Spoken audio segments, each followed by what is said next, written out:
आज हम पढ़ेंगे मनिका पुस्तक के सप्तम पाठ तरवे नमस्तु।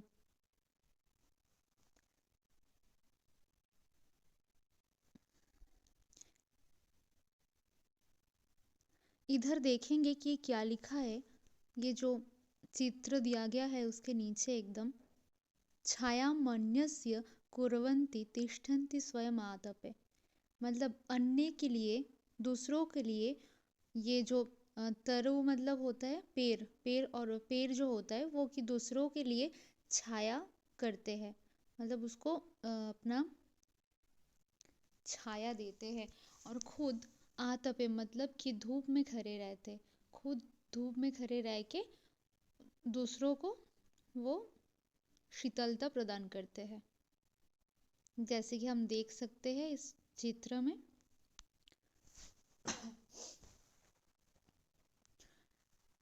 विद्यालय वृक्षारोपण उत्सव, विद्यालय में क्या है, वृक्षारोपण उत्सव है। तो प्रत्युष कह रहा है अर्नब त्वम अद्य कम वृक्षम आरोपयितुम अनितवान। अर्नब कह रहा है कि आप, त्वम मतलब तुम, अद्य मतलब आज, कम मतलब कौन सा, वृक्षम पेड़, आरोपयितुम मतलब लगाने के लिए, अनितवान ले आए हो। तो प्रत्युष जो है वो अर्नब से कह रहा है तुम आज कौन से वृक्षों को ले आए हो विद्यालय में लगाने के लिए।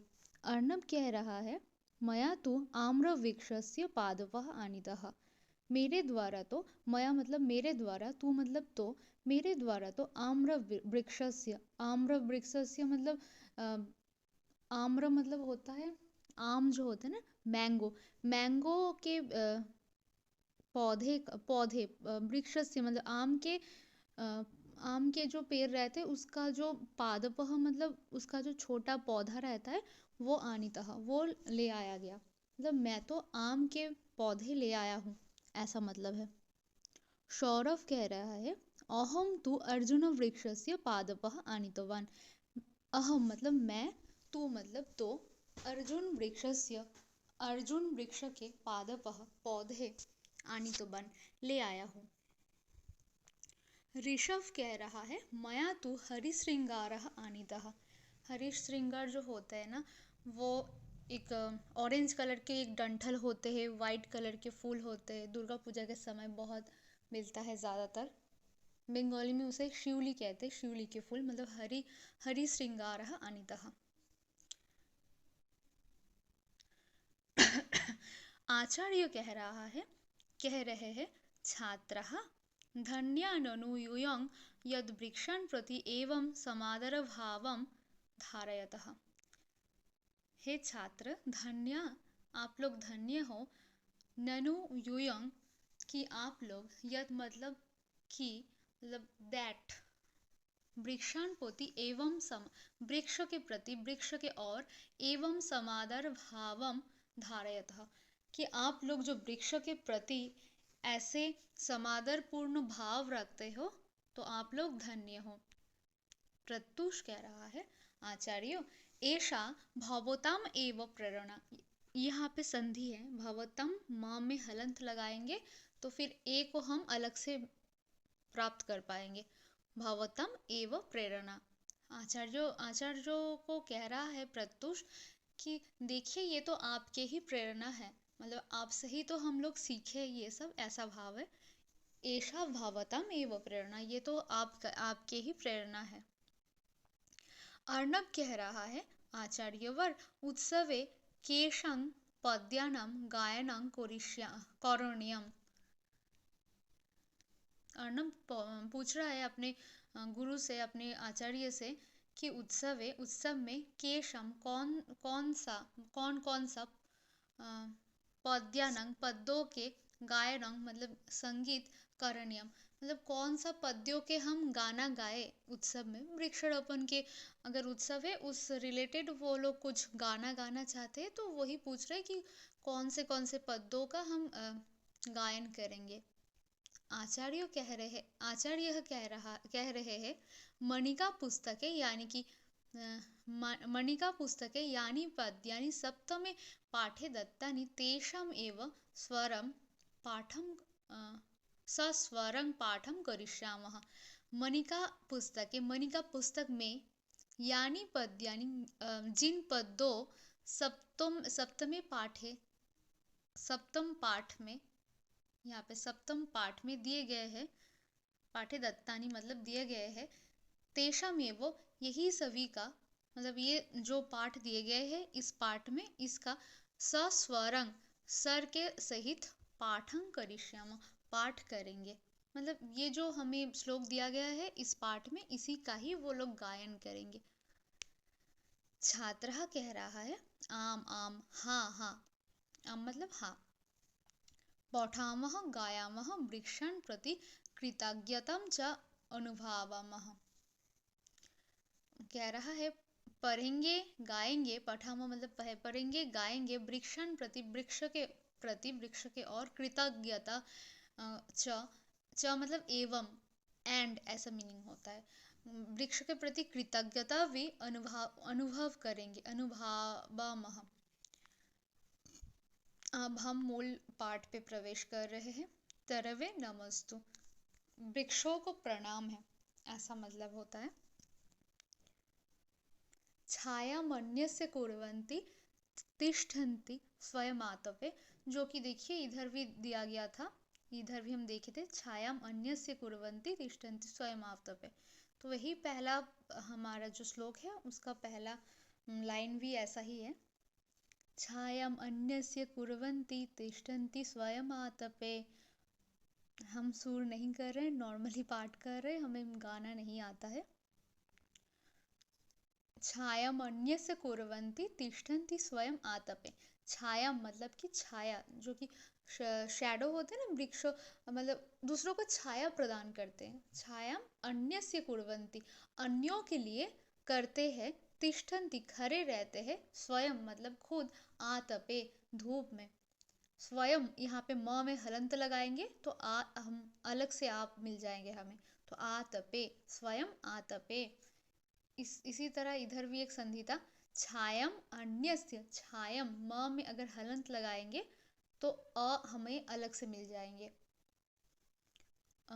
उसके बाद बोल रहे हैं फलान्यपि परार्थाय वृक्षः सत्पुरुषा इव। फलान्यपि वृक्षों को जो फल रहते हैं ना, फ्रूट्स जो रहते हैं वो भी परार्थाय पर के लिए है, अर्थाय मतलब लिए, पर मतलब दूसरों के लिए है। वृक्षों का फल भी दूसरों के लिए है। फलान्यपि परार्थाय वृक्षः पेड़ कैसे होते हैं, सत्पुरुषा इव, सज्जन लोगों के समान होते वृक्ष। फिर हम इसको पढ़ेंगे, छायाम अन्यस्य कुर्वन्ति तिष्ठन्ति स्वयमातपे फलान्यपि परार्थाय वृक्षः सत्पुरुषा इव। तो इसका मीनिंग होता है वो छाया दूसरों के लिए करते हैं, खुद स्वयं धूप में खड़े रहते हैं, वृक्षों के फल भी दूसरों के लिए होते हैं, वृक्ष सज्जन व्यक्ति के समान होते हैं। उसके बाद दूसरा श्लोक, अहो एषं वरं जन्म सर्वप्राणियुपजीवनम।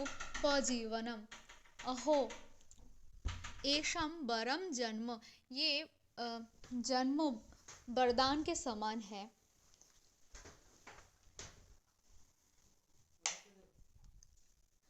एषं वरम जन्म, ये जन्म जो है वरदान के समान है। सर्व प्राण्योपजीवनम, सभी प्राणी के उपजीवन है, सभी प्राणी जीने के लिए वृक्षों पे निर्भर करते हैं।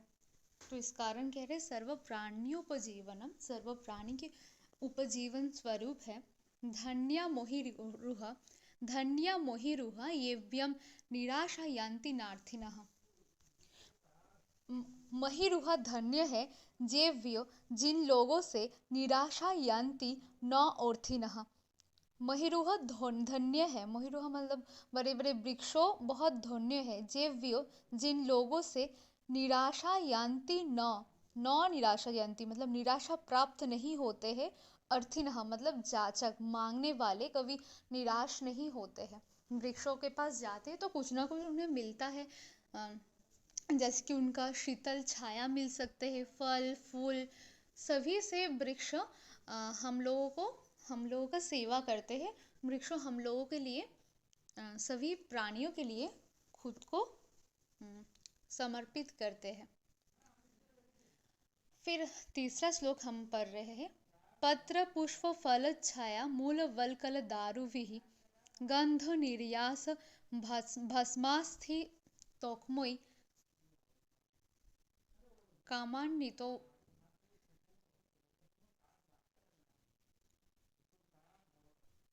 कामान्वितो वन्ते कामान्वितन्वते।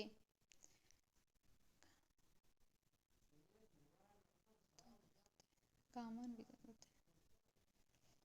पत्र पुष्प फल मतलब पत्र मतलब पत्ते, पुष्प मतलब फूल, फल उसका फ्रूट्स, छाया मूल उसका जो जड़ होता है, बलकल उसका जो खाल होता है वृक्षों के, दारू भी मतलब उनको जो लकड़ियाँ होता है, गंध मतलब स्मेल जो होता है, गंध, निर्यास मतलब उसका रस, भस्म भस्म मतलब राख।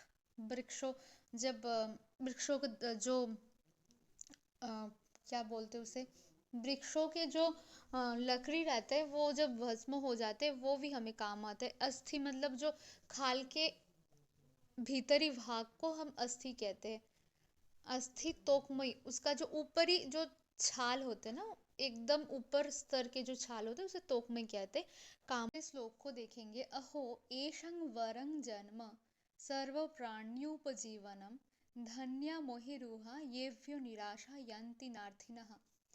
अहो अहो मतलब ऐसे वो एक अव्यय है जिससे आप मतलब बहुत ही वाव वाव टाइप फीलिंग दे रहे हैं कि वाव एशम वरम जन्म, इन लोगों का जन्म वरदान के स्वरूप है। ऐसा जन्म वरदान के स्वरूप है क्योंकि ये क्या है, सर्व प्राण्योपजीवनम सभी प्राणियों के उपजीवन स्वरूप है। धन्य मोहिरुहा, धन्य है वो सब महिरूह मतलब वे बड़े बड़े वृक्ष, ये व्यो जिनसे निराशा यान्ति न निराशा यान्ति अर्थिनः, निराशा को प्राप्त नहीं होते हैं। अर्थिनः यानी कि याचक जो कि मांगने आते हैं वो कभी भी निराशा को प्राप्त नहीं होते हैं। यहाँ पे नार्थिनः हम देखेंगे न और अर्थिनः, स्ववर्ण दीर्घ संधि हुआ है इधर। न न के न ऐसे हम बोलेंगे न न, लास्ट में कैसा आ रहा है अ, और अर्थिनः, दो अ और अ मिलके आ हो गया नार्थिनः, तो ऐसे न अर्थिनः। तो तो क्या हो गया, अरे ये वृक्षों के जन्म वरदान के स्वरूप है क्योंकि ये वृक्ष सभी प्राणी के उपजीवन स्वरूप है। महिरुहा धन्य है क्योंकि जिन ऐसे महिरुहा धन्य है क्योंकि क्यों धन्य है, क्योंकि जेव्य मतलब जिनसे जिनसे मतलब इन वृक्षों से नौ निराशा यान्ति, निराशा को नहीं प्राप्त होते हैं। अर्थिनः मतलब कि याचक। अहो एषं वरं जन्म सर्व प्राण्योपजीवनम धन्य महिरुहा येव्यो निराशा यान्ति नार्थिनः। अब हम तीसरे श्लोक को देखेंगे। पत्र पुष्प फल छाया मूल वल्कल दारुविः गंध निर्यास भस्मास्थि तोक्मोई कामान्वितवते। पत्र मतलब कि पत्ते, पुष्प मतलब कि उसका फ्लावर, फूल, फल फल मतलब फ्रूट्स फल, छाया मतलब उसका जो वृक्ष से हमें मिलते हैं छाया, मूल मतलब होता है उसका जो जड़े होते हैं ना जड़, और बलकल बलकल मतलब होता है उसका जो खाल होता है ना, लकड़ियों का जो खाल होता है, वृक्षों के जो ऊपरी हिस्सा होता है उसे बलकल कहते हैं। दारू ही मतलब लकड़ियों द्वारा। गंध गंध मतलब जो उसका स्मेल होता है ना, गंध। निर्यास निर्यास मतलब उसका रस। भस्म भस्म मतलब वो लकड़ियों को जलाने के बाद जो राख बचते हैं ना वो भी काम में आता है। भस्म वो भस्म कहलाता है। भस्म अस्थि अस्थि और तकमो, अस्थि मतलब होता है ना वृक्षों के खाल को उतर देने के निकल देने के बाद उसके अंदर जो सॉलिड पोर्शन बचता है ना, जो अंदर के हिस्से, अंदर के जो लकड़ी होता है, खाल को निकल देने के बाद जो अंदर के हिस्सा रहता है उसे अस्थि कहते हैं। तोकमई मतलब एकदम ऊपरी ऊपरी वाले त्वचा, वृक्षों की त्वचा। कामानवी कामान कामन वितनवते। कामन वितनवते मतलब कामन मतलब सभी कामनाओं को, वितनवते मतलब पूरे करते हैं वृक्ष। तो वृक्षों क्या करते हैं, अपने पत्ते, अपने फूल, अपने फल, छाया, जड़, उसके खाल, उसके लकड़ियाँ, उसका गंध, निर्यास, रस, अपने भस्म, जलने के बाद अपने राख से भी, अस्थि से भी, अपने ऊपरी वाले त्वचा से भी, जो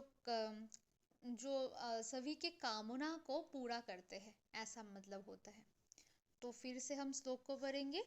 पत्र पुष्प फल छाया मूल वल्कल दारुविहि गंध निर्यास भस्मास्थि तोकमयी कामन वितन्वते।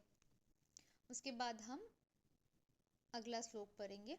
आम्र यद्यपि गता दिवसास्ते पुष्प सौरभ फल प्रचुरः ये हन्त सम्प्रति तथापि जनानां छायावैव दलयस्य दलयस्यति तापम।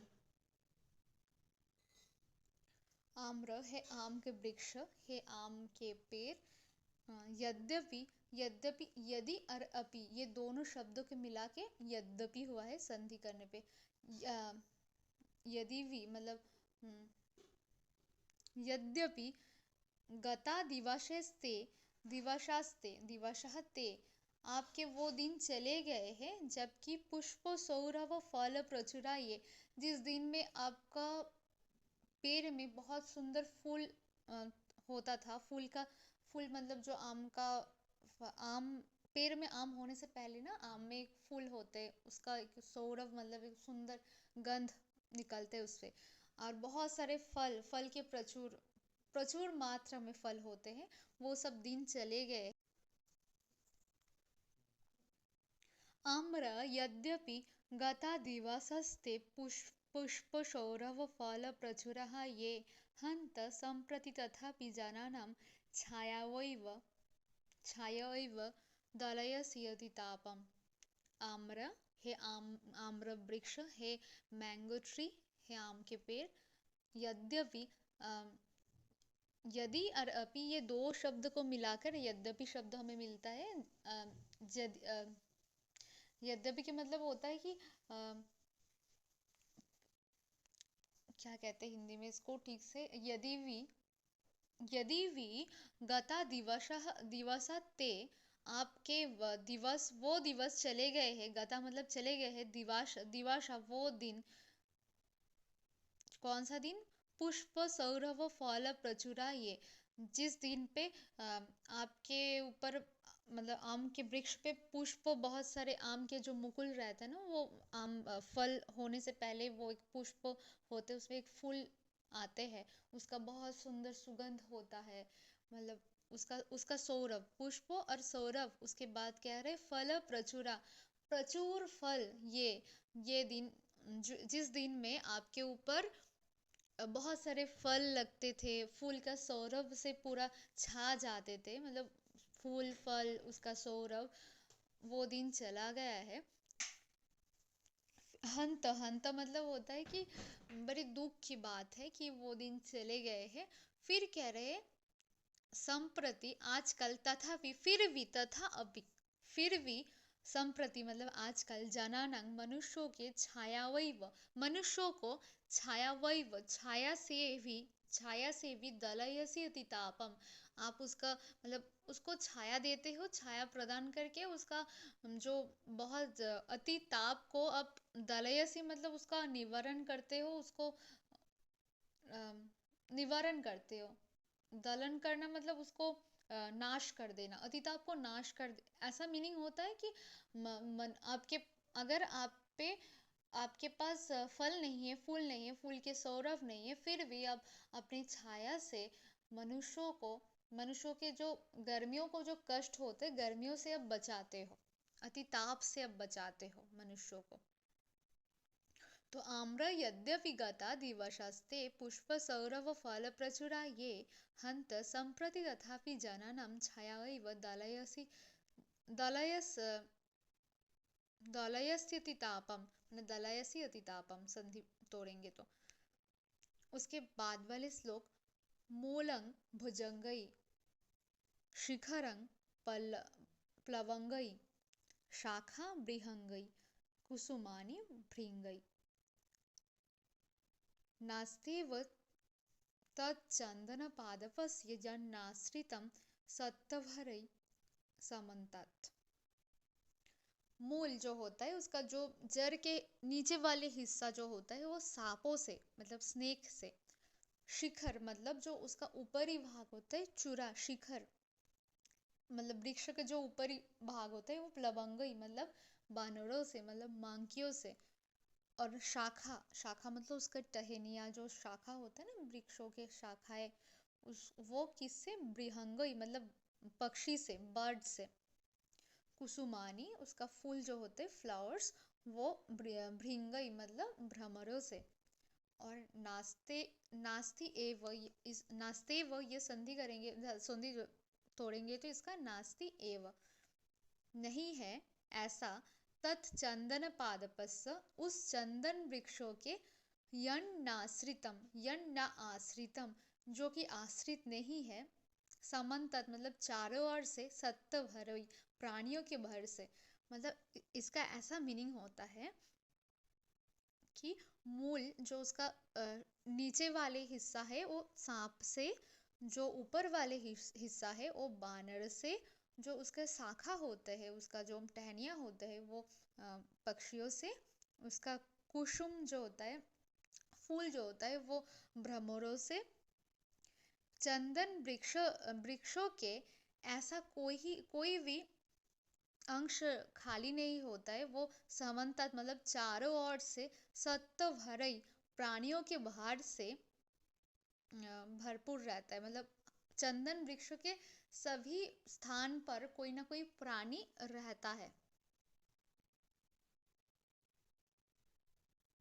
तो उसके बाद वाले श्लोक, इसको एक बार दोबारा हम पढ़ लेते हैं। मूलं भुजंगई शिखरं प्लवंगई शाखा बृहंगई कुसुमानि श्रृंगई सॉरी कुसुमानि भृंगई। मूलं भुजंगई शिखरं प्लवंगई शाखा बृहंगई कुसुमानि भृंगई नास्त्येव तच्चंदनपादपस्य यन्नाश्रितं सत्तभरे समन्तात्। उसके बाद वाले श्लोक, निम्ब त्वदीय कटुता यदि दाह हन्ति गायन्तु मूर्खमनुजास्तव दोषगाथाः। तप्तास्त एव तपनोपम निम्ब त्वदीय कटुता यदि दाह हन्ति गायन्तु मूर्खमनुजास्तव दोषगाथाः। तप्तास्त एव तपन उपपित्ततापै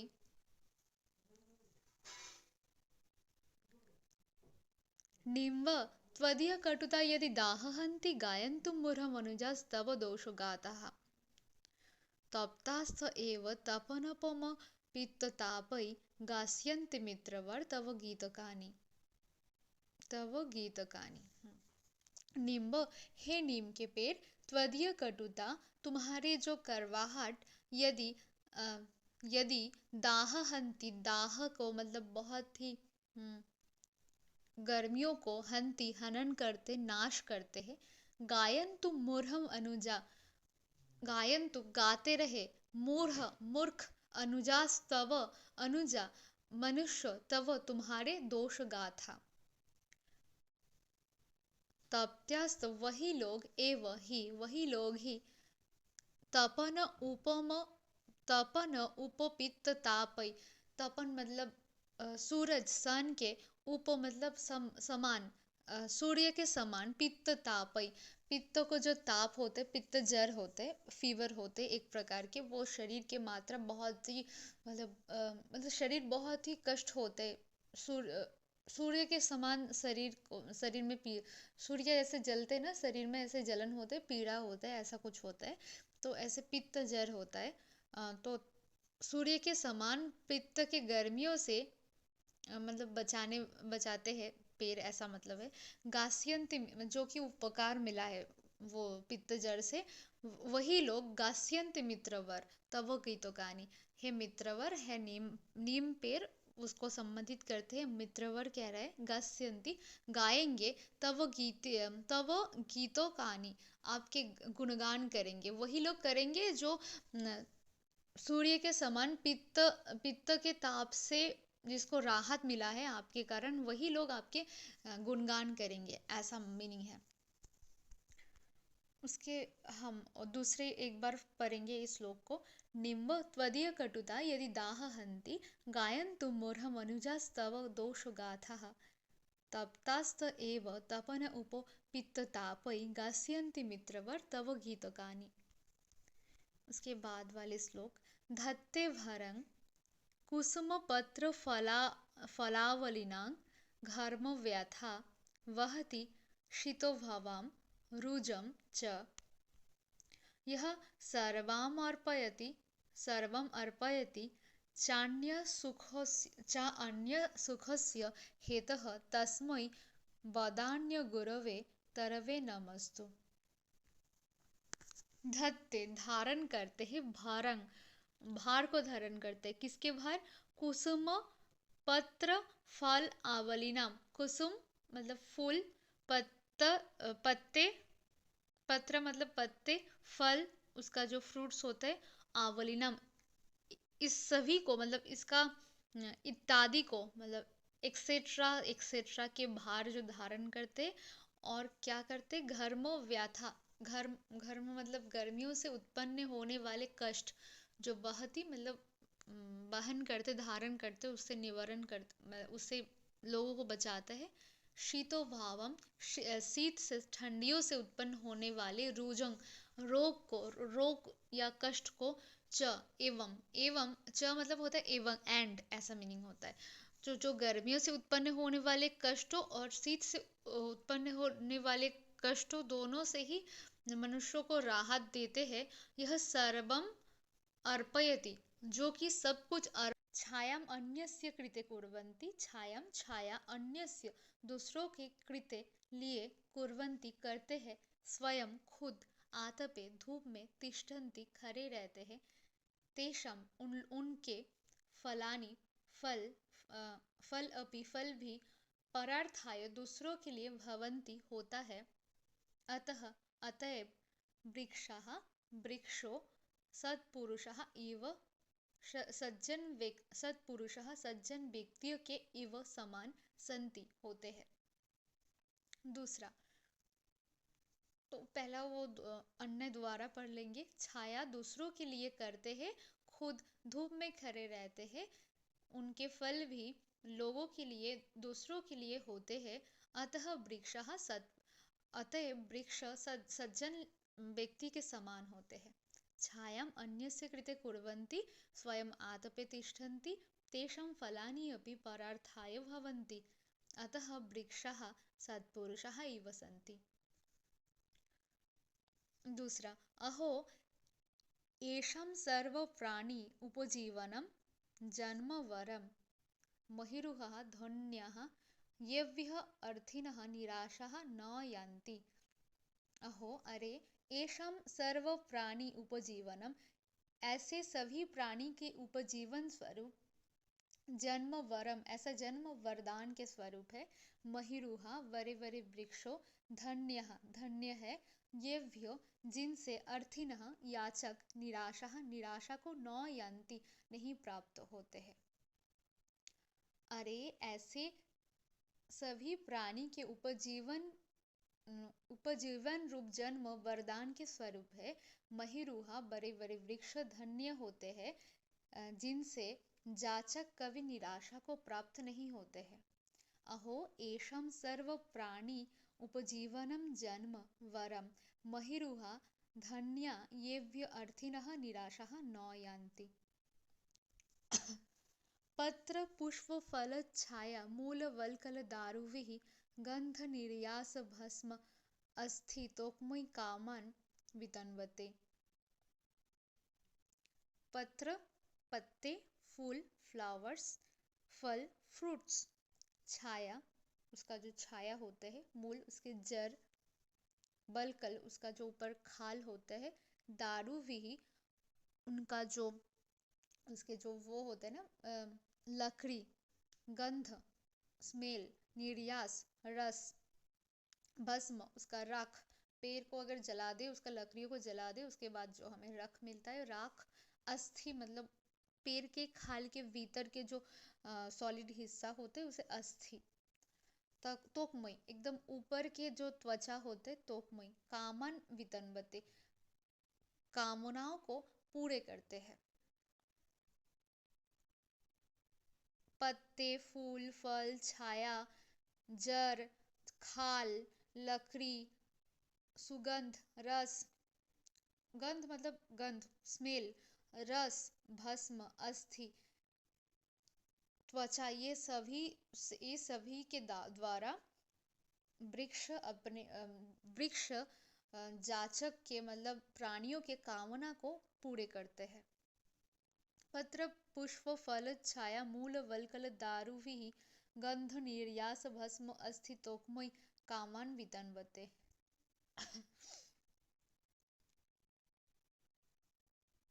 उसके बाद हे आम्र यद्यपि ते दिवसाः गताः ये पुष्प सौरभ फल प्रचुराः आसन् हन्त तथापि सम्प्रति जनानाम् अतितापं छायाया एव दलयसि। हे आम के पेड़, यदि भी ते तुम्हारे दिवसा गतः वैसे दिवस गतः चले गए हैं, ये जिन दिवसों में पुष्प सौरभ फूल के सुगंध फल प्रचुरा बहुत सारे फलों से भरे हुए आसन रहते थे तुम, हंत दुख की बात है, तथापि फिर भी संप्रति आजकल जनानाम मनुष्यों को अतितापम बहुत ताप से बहुत गर्मियों से छाया एवं छाया के माध्यम से ही दलयसी मतलब छाया से दलयसी मतलब दूर करते हो निवारण करते हो, अतिताप को छाया के माध्यम से अब निवारण करते हो। बहुत प्रखर जो किरण होते हैं सूरज के, बहुत अतिताप को अब दलयसी निवारण करते हो छाया या एवं छाया से ही। मतलब हे आम के पेड़, यदि भी तुम्हारे वो दिन गए जिन दिनों में तुम में बहुत सारे फूल का सुगंध रहता था, बहुत सारे फल रहता था, बहुत दुख की बात है कि वो दिन चला गया है। फिर भी आजकल मनुष्यों का जो अतिताप है सूरज के कारण वो बहुत अतिताप के कष्ट है, उसको अब अपनी छाया से निवारण करते हो। हे आम्र यद्यपि ते दिवसः गताः ये पुष्प सौरभ फल प्रचुराः आसन् हन्त तथापि सम्प्रति जनानाम् अतितापं छायाया एव दलयसि। उसके बाद वाले श्लोक, भुजंगई मूलम, सांपों के द्वारा मूलम, मूल मतलब जो जड़ों को जो हिस्सा होते हैं ना, नीचे वाले पोर्शन होते पेड़ों का, आश्रितम आश्रित है। प्लवंगई बानरों से, शिखरम ऊपर वाले हिस्से, आश्रितम आश्रित है। बृहंगई पक्षियों से, शाखा टहनियाँ आश्रिता आश्रित है। भृंगई भ्रमरों से, कुसुमानी फूल, आश्रितानी मतलब भ्रमर कुसुम पर फूल पर आश्रित है। चंदन पादपस्य चंदन के पेड़ का, तथ न एव अस्ति ऐसा कोई स्थान ही नहीं है, यथ जो कि समन्तत में सभी ओर से सत्व भरे प्राणियों के भार से न आश्रितम आश्रित नहीं है। कह रहा है नीचे वाला हिस्सा सांप वहां पे रहते तो सांप आश्रित है, भुजंगोई आश्रितम। ऊपर वाले हिस्से में बानर आश्रित है, बानर आश्रित है ऊपर वाले हिस्सों में। टहनियों में बर्ड्स पक्षियां आश्रित है। फूलों में भ्रमर आश्रित है। चंदन के जो पेड़ है उनका ऐसा कोई स्थान नहीं है, सभी जो स्थान सभी और से प्राणियों के भार से आश्रित ना हो। भुजंगै मूलमाश्रितं प्लवंगै शिखरमाश्रितं बृहंगै शाखाः आश्रितं भृंगै कुसुमानि आश्रितानि। चंदन पादपस्य तत् न एव अस्ति यत् समन्तात् सत्वभरै न आश्रितम्। उसके बाद वाले श्लोक। निम्ब त्वदीय कटुता यदि दाहहन्ति अस्ति मूर्हम् अनुजाः तव दोषो गाथाः गायन्तु। मित्रवर तपन उपम पित्ततापै तप्ता ते एव जनाः तावक गीतकानि गास्यन्ति। निम्ब है, हे नीम के पेड़, त्वदीय तुम्हारे कटुता करवाहट यदि दाहहन्ति यदि बहुत ही गर्मियों को हनन करते, गर्मियों को नाश करते हैं। अस्ति मतलब है। मूर्खम अनुजा मूर्ख लोग तव दोषो गाथा गायन्तु तुम्हारे दोष गाथा को गाते रहे। मित्रवर हे मित्र, हे दोस्त, हे बंधु। तपन सूरज के उपम समान पित्त तापई फीवर सूरज के समान तपाने वाले पित्त ताप से तपता जिन लोगों को पित्तताप से राहत मिला है तुम्हारे कारण, ते एव वही मनुष्य वही जनाः तावक गीतकानि तुम्हारे गुणगान गास्यन्ति गाएंगे। निम्ब त्वदीय कटुता यदि दाहहन्ति ही अस्ति मूर्हम् अनुजाः तव दोष गाथा गायन्तु। मित्रवर तपन उपम पित्त तापै तप्ता ते एव जनाः तावक गीतकानि गास्यन्ति। यह कुसुम पत्र फल आवलिनां भारं धत्ते घर्मव्यथं शीतोभावं रुजं च वहति यः अन्य सुखस्य हेतः सर्वम् अर्पयति तस्मै वदान्य गुरवे तरवे नमः अस्तु। यह जो कि कुसुम फूल पत्र मतलब पत्ते, फल फ्रूट्स, आवलिनम इत्यादियों के एक्सेट्रा के भारम उसका जो भार होते उसको धत्ते धारण करते, मतलब जो कि फूल पत्ते फल इत्यादियों के भार को धारण करते हैं। घर्मो व्याथम गर्मियों से उत्पन्न होने वाले कष्ट को, च मतलब एवं एंड, शीतोभावम शीत से उत्पन्न होने वाले रुजम रोग को, कष्ट को बहती वहन करते हैं या धारण करते हैं, मतलब उससे राहत देते हैं ऐसा। यह अन्य जो कि दूसरों के सुख के हेतु कारण, दूसरों के सुख के कारण सर्वम अर्पयति सब कुछ अर्पयति अर्पित कर देते हैं। तस्मै वैसे वदान्य दानियों में गुरवे श्रेष्ठ तरवे पेड़ को नमः अस्तु नमन है। जो फूल पत्ते फल इत्यादि के भार को धारण करते हैं, गर्मियों से उत्पन्न होने वाले एवं ठंडियों से उत्पन्न होने वाले रोग से बचाते हैं, जो कि दूसरों के सुख के कारण सब कुछ अर्पित कर देते हैं, वैसे दानियों में श्रेष्ठ पेड़ों को नमस्कार है, प्रणाम है, नमन है। यह कुसुम पत्र फल आवलिनं भारं धत्ते घर्मव्यथं शीतोभावं रुजं च वहति यः अन्यसुखस्य हेतोः सर्वम् अर्पयति तस्मै वदान्यगुरवे तरवे नमः अस्तु।